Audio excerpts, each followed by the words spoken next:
Since starting a strict carnivore diet, my cholesterol level has climbed to 10 millimoles per litre, which is almost 400 milligrams per deciliter in America. I would like to preface this video by stating that this is not to be taken as medical advice. This is for educational purposes only, and it is an expression of my interpretation of my own experience and my understanding of the information that I've been exposed to. For 6 months before I got my last blood work done, I lived off 800 grams of nose to tail, either beef or lamb, and that included muscle meat, organ meats, connective tissue, and around 200 grams of fat per day. Additionally, I was having 2 to 3 litres of water. I was having 4 teaspoons of Celtic sea salt, 600 milligrams of magnesium. My goals for the experiment were to clear up the psoriasis that I had in my eyebrows, on my nose, on my chin, in my ears and through my scalp. It was to improve inflammation that I have around my old injury in my neck. I also wanted to test the diet because even though I eat an animal-based diet, eat nose to tail, I still questioned whether we could take plants out altogether. If I didn't study the research for myself, having a cholesterol level of 10 millimoles per litre or 400 milligrams per deciliter would be very scary. And I'm not saying that we shouldn't listen to doctors and that we shouldn't listen to mainstream media. What I am saying is that we need to do research for ourselves and to own our own choices. Cardiovascular disease is the #1 cause of death for humans. Everything that's living will die, and no drug at this point can change that. My question was, would statins increase my lifespan given I have such a high level of cholesterol? Statins are what is called a HMG coenzyme A reductase inhibitor. They work by inhibiting cholesterol production and increasing LDL receptor activity. So this pulls the LDL out of the blood. A study on PCSK9 inhibitors with 17,500 people with a high risk of heart disease showed that 1 in 4 people had side effects from statins. In a study of over 90,000 participants combining 11 different studies, it showed that if you took statins, you could expect to live an extra 3 to 5 days. A study combining 19 different studies showed an inverse relationship between LDL cholesterol and all-cause mortality. 16 out of the 19 studies showed that the higher your LDL, the lower your incidence of all-cause mortality. Statins are known to cause type 2 diabetes, and they also inhibit the GLUT4 transport of glucose from the bloodstream into the cell. This year, 2020, statins are set to surpass $1 trillion of sales in the US. That's $1,000 billion. If you take a statin drug, you actually increase your oxidized LDL to LDL ratio. Taking statin drugs cannot change your lifestyle. It can't stop you from consuming too much sugar, from eating processed food, from smoking, from high levels of stress. It's just a pill. My lipid profile is a total cholesterol of 10 millimoles per litre, or almost 400 milligrams per deciliter, triglycerides of 0.8, and HDL of 1.8, LDL of 7.8.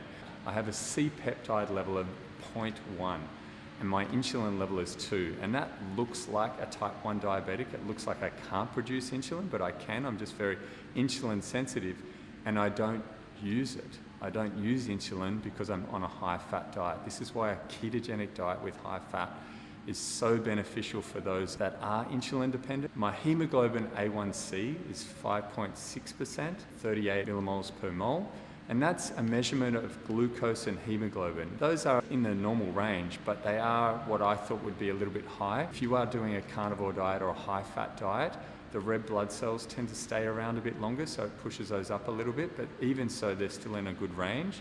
My fructosamine is in a good range as well, 261. Fructosamine is a combination of blood sugar and albumin. Anything that affects albumin will throw that test off. That's why those 2 tests aren't that great. And they're also looking at an average of your blood sugar over a period of time. I've got stable blood sugar. My blood sugar, fasting blood sugar is 4.7, but usually my blood sugar is between 3.8 and 4.2 if I measure it through the day. That's very stable. Someone may have the same average, but theirs is going very high and very low, which is very unhealthy. So they're not really looking at what's most important is stable blood sugar. One thing that is important is that I can make blood sugar from gluconeogenesis. So even though I'm not consuming carbs, I've got more than enough carbohydrate for my brain. And my body has it there if it needs it because I can make it. My stress hormone levels were very low, 2.6 for ACTH, and my cortisol level is 247. And this is again a reflection of my body's ability to use fat for fuel and maintain a nice level of energy throughout the day. My high sensitive C-reactive protein was 0.1, so it means I've got very little inflammation. My erythrocyte sedimentation rate was also very low, 2 millimeters per hour. So it means that when they spin my blood, the red blood cells fall very slowly. So this is very healthy, and this shows a very low level of inflammation. My serum lipoprotein little a is 27 nanomoles per litre. The risk is 72 nanomoles per litre, so anything below that is healthy. And I've got a massive amount of LDL cholesterol. That means that the ratio of oxidized cholesterol to my LDL is very low. Lipoprotein little a is very important because it's what binds to oxidized LDL. And what I also got was a coronary artery calcium scan, and I had a 0 score on this. So this is a CT scan of the heart, and it shows if there's any calcification inside the heart at all. I haven't done any damage to my arteries with a high-fat diet for the last 20 years, and I definitely haven't done any damage in the last 6 months. Oxidized LDL is very bad because it damages the glycocalyx. So these are the hair-like filaments on the artery wall. The oxidized cholesterol, high levels of blood sugar, lectins will all damage these glycocalyx. And once they're damaged, then the oxidized cholesterol can get closer to the cell wall, which is only 1 cell deep. Now this oxidized LDL will get through and irritate that area, and it'll get macrophages to form and to come and mop up all the oxidized cholesterol. Now once they absorb that all, they form a foam cell, and this is where the plaque comes from. But you need oxidized LDL for that to happen. Now there's other ways for LDL to get into the arterial wall. It can go through the arterial wall. This is a healthy process. But it can also go in, once you've started that whole process, when it's going in, then it's going to build up and accumulate as well, because it's trying to heal you because of the damage there. It also comes in through the vasofasciculum. Now these are tiny microvesicles that come in through to feed nutrients to the artery wall. If you look at that artery wall and you think that LDL is the problem, then you would think, okay, well, if I've just got LDL, then I'm going to have atherosclerotic buildup, but it's not the truth. The oxidized LDL is causing the damage. I have a very high level of LDL circulating, and I've had that for 20 years, but I don't have any calcification because I don't have oxidation of the LDL. Am I worried about my elevated LDL cholesterol on a high-fat carnivore diet? Not at all. Should other people worry? Well, it just depends on what their other blood findings are. It depends on how high their HDL is. If it's higher, it's better. If your triglycerides are lower, it's better. It depends on C-reactive protein, how much inflammation you have. It depends on lipoprotein little a. It depends on your fasting insulin, your blood sugar throughout the day. If you are worried, just get a coronary artery calcium score done.